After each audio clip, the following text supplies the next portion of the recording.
Alright, here we are, E3 2013 at the Mad Catz booth. I have David V, the design director at Double Helix Studios. Gonna do a walkthrough for Killer Instinct with me. And we'll go to the main menu.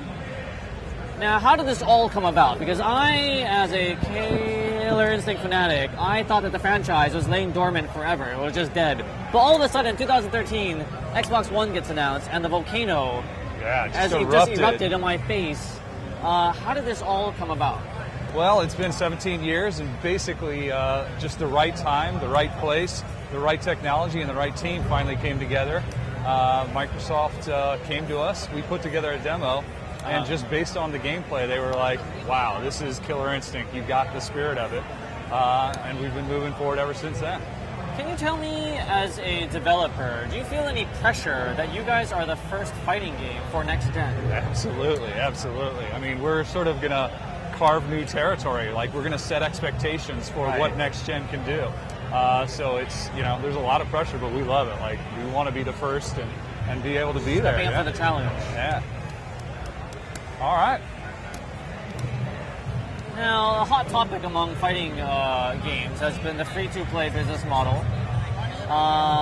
What was it that made you decide that this was the right path for Killer Instinct, and what do you hope to achieve by adopting this model? Absolutely, and I think free-to-play isn't the right terminology at all. Sorry. I think what we're doing is we're going to provide the full experience with Jago. So not just a little snippet. You're going to be able to play all the single-player content, all the multiplayer content, and really get a taste for the game with Jago. And then you've got options as a player depending on how committed you wanted to get. So if you want, there's a full season option where you'll get all the content for the game for one price. So it's just like any other digital download. If you're a little less sure about things, you can just go for the character-by-character purchase. So it's really just an option for the player. There will be, full season pass or per character, whatever you want to do. And we as consumers, I like that because we're not all the same. Some people have more time than others. Some people are more infatuated with the franchise and have those pangs of nostalgia, and some people are casual. So it makes economic sense to do that. I really like that. And what was it about Jago that made you decide that, okay, this is going to be our lead protagonist, if you will, in getting everyone I think there's a couple things. The franchise? Yeah, no, there's a couple things. One, Jago is obviously one of the most beloved characters, I think, for the franchise. And two, he's sort of the balanced character out of the group, so we thought he'd be a great character to sort of develop all the systems with, sort of prove out the core gameplay. So he just sort of was a great first character for us.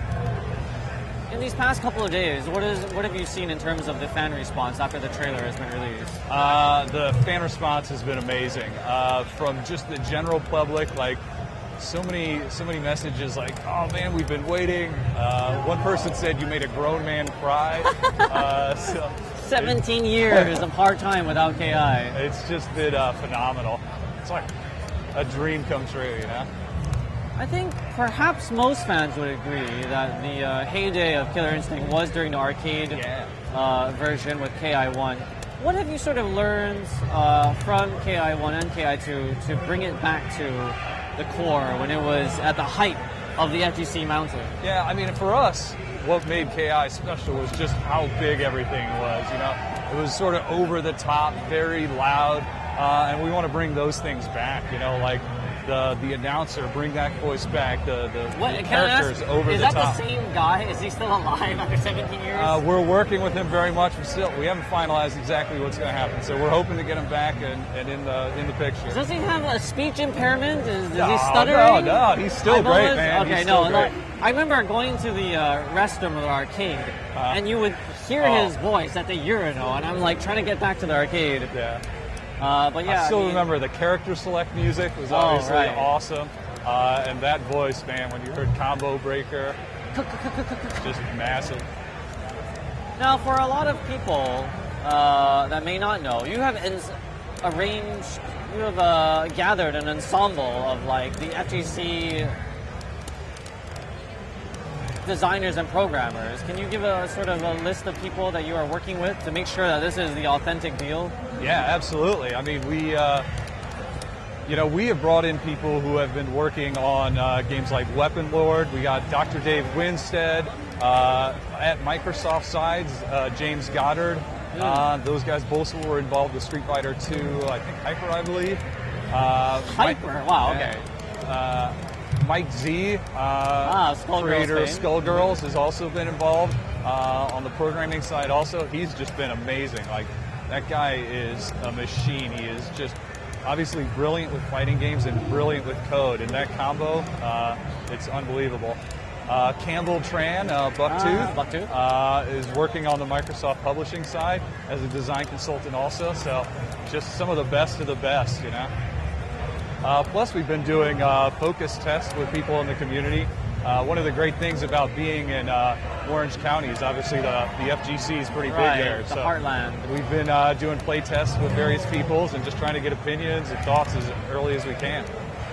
I wonder if I could seek these people out, these testers, secret testers, like how good they are. Some of them are getting pretty good. I wish Mike Z is one of the best right now in the house. So. I guess anyone that hasn't been at a major tournament for a while, too busy testing out this game, could be a usual suspect. Now, speaking of, you guys obviously are familiar with Evo and whatnot. Are you able to reveal anything that is specifically catered to the tournament crowd?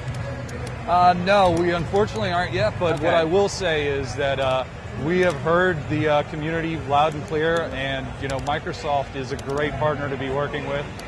They want to make sure that the community is taken care of. So we have heard you, and we're going to be, trying to answer those questions in more detail coming up in the future. Because I don't remember, at least during the KI1, there wasn't that big of a tournament scene, and now, tournaments are all the rage. Yeah, so it's really just to see how this game will adapt to the tournament environment. Yeah, I think, it was much more arcades back in the day. Right. There was obviously a very big arcade scene, more for KI1 than KI2. Right. But yeah, no, I think they realize the potential here, so we'll make sure to take care of the community. Awesome. Here we go. One Jeez. more. Oh, drops it.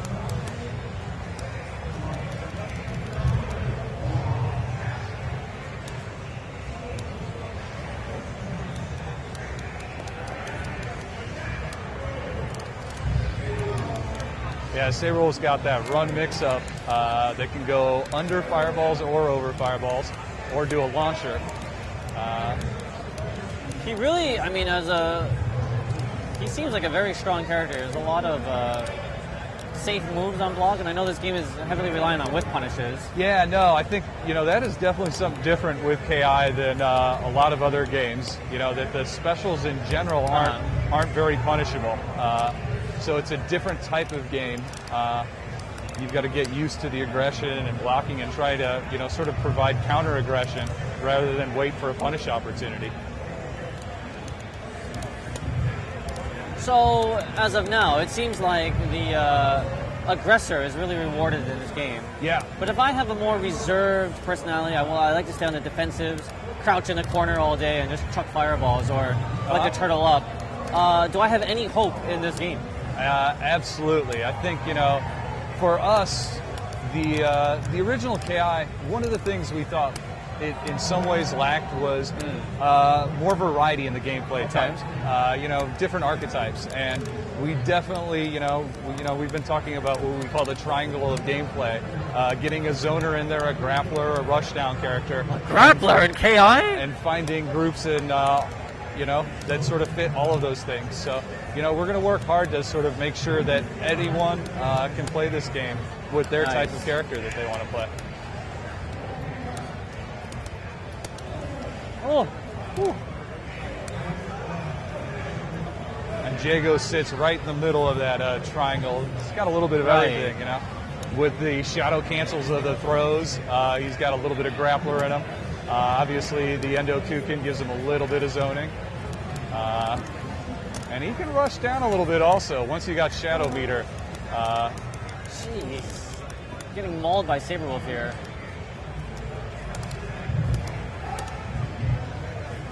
Well, that's throw reset off the wall bounce. You can detect that. Oh! Oh, gets the 2-in-1. At least for this stage, where did you guys get the design inspiration? This looks like somewhere in the Himalayas on a Buddhist retreat. Absolutely. So this is actually Jago's stage. This is the tiger's lair. It's basically where Jago goes to sort of, get in touch with the tiger spirit. So you'll see the tiger motif all around the stage. Is that a giant bell in the back? Yeah, that's a big Tibetan monastery bell. And when you do an ultra, the whole thing goes crashing down the mountain. And the sound and the destruction, like the rafters come apart, that rope that's connected gets pulled down. It's just beastly. Did you guys actually travel to these remote destinations to get inspiration? No, we did actually not travel to Tibet, unfortunately. No. That would have been awesome business trip to expense. And just live among the monks. And this looks like an awesome Tomb Raider stage. Yeah, no, I mean, for us, the stages tell the story of the character, so we're going to have a stage for every character in the game, and that stage is going to, be part and parcel of his story. And are you guys hoping to have, like you said, how the bell would drop in Ultra? I think have so. Every stage be somewhat interactable in that regard? Every stage is going to have its own sort of key reads and. I see. Okay, I see it breaking down there. Yeah. So and even these pillars, like there's, as you do shadow moves, these pillars will start to break up. So as we fight, you'll see it. Okay.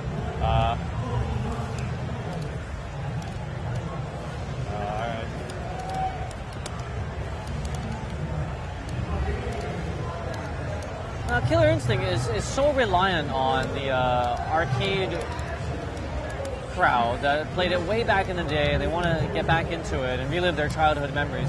But what sort of things are you folks doing on the design end to attract newcomers that maybe, younger than 17 years of age and never heard of the franchise? That's a great question. One of the big things we're doing is putting in a fully fledged training mode that's going to have around 40 different lessons that takes, the beginner from just not knowing anything about fighting games to being proficient. And then there's a whole set of advanced lessons that'll take, sort of the average player from good to really great. And as you said, that is already going to be included with the game initially, which you're going. Absolutely. Okay. And then there's going to be a full training mode, lots of, we want to be very transparent in the information about the game, so the training mode, will provide the types of information you expect in a modern-day fighter to really allow you to dig deep into it. All right, I think people are tired of watching me get mauled by this rabid beast here. Is there anything that we can expect in terms of announcements or character reveals? When is the next big event for you guys? So, great question. The next big event is going to be EVO. You guys are going to be there? Yes. I mean, I knew you were going to be there, but to actually have an announcement there. Yeah, no. So we teased Glacius in the announcement trailer. I did see him, and I was saddened to see he wasn't in the playable build. But so at EVO, he will be fully playable. So come to EVO, and you'll get your first chance to play Glacius. We'll also be announcing the 4th character at EVO. So there you have it. If you were living under a rock and didn't have EVO tickets as of right now, even more reason, go check out the latest build of Killer Instinct. There's going to be another character reveal, and Glacius, that teleporting, melting snowman, he will be there as well. So we do welcome you, and looking forward to more greasy, juicy information that you can give us. Thanks a lot, man. Thank you. Appreciate it.